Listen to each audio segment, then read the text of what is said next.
Everybody's talking about recessions, everybody's talking about home prices, but most people have an agenda. They have a bias. They have a reason to want to sell you on why home prices may or may not go up or down. So what we're going to do this week, we're going to break down the recessions and we're going to explain why some of what you're getting is bullshit.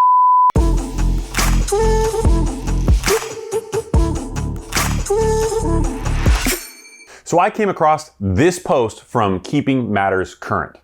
It talks about the last 6 recessions and says in only 2 of them, real estate values went down. Let me tell you why that's completely bullshit.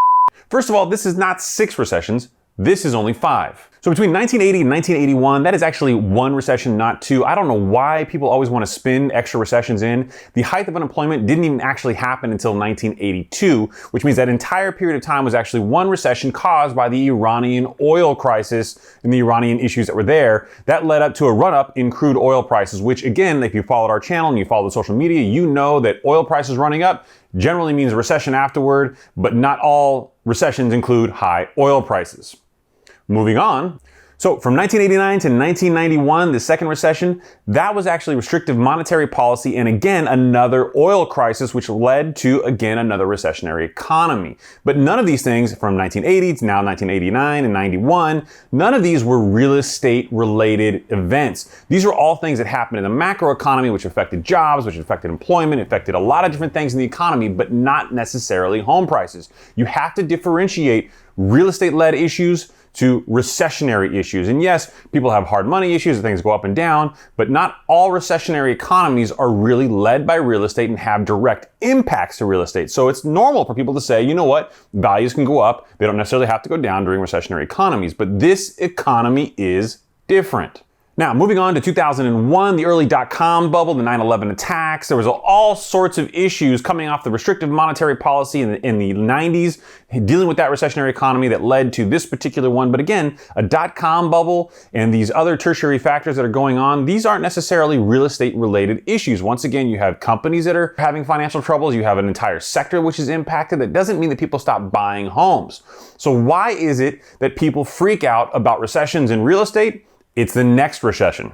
So the big one we all know about, it's the 2008, 2007, 2008, depending on your perspective, the Great Recession. It was led by subprime mortgage crisis, synthetic mortgage-backed securities being traded on the secondary market.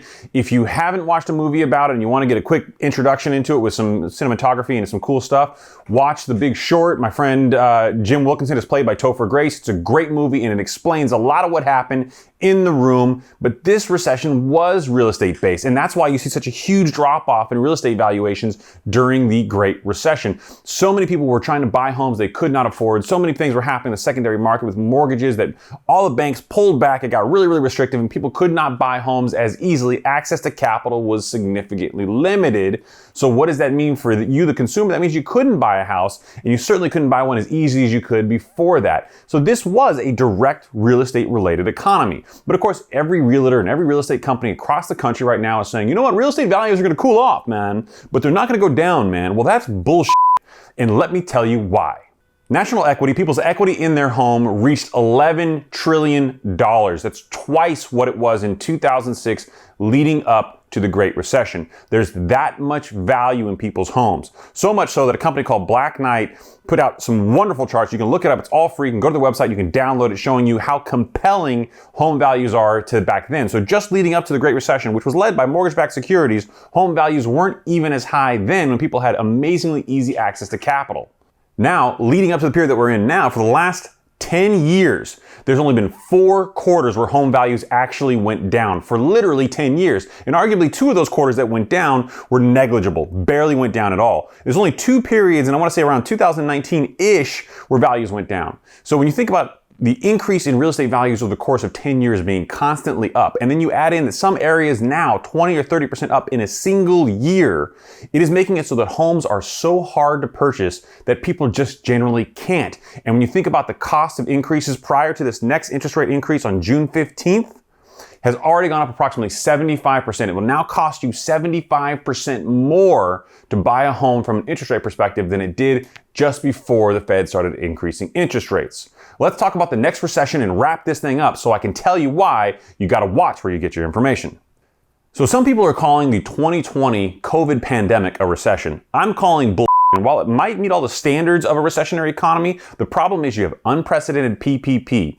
Economic stimulus. Everybody got stimmies like gumdrops and lollipops. You want a stimmy? Here you go. You want a stimmy? Here you go. You can defer your student loans. You can defer your mortgage payment. So the consumer has way more capital built up than they would have otherwise had in their bank accounts. Was it a recessionary economy? I don't think so.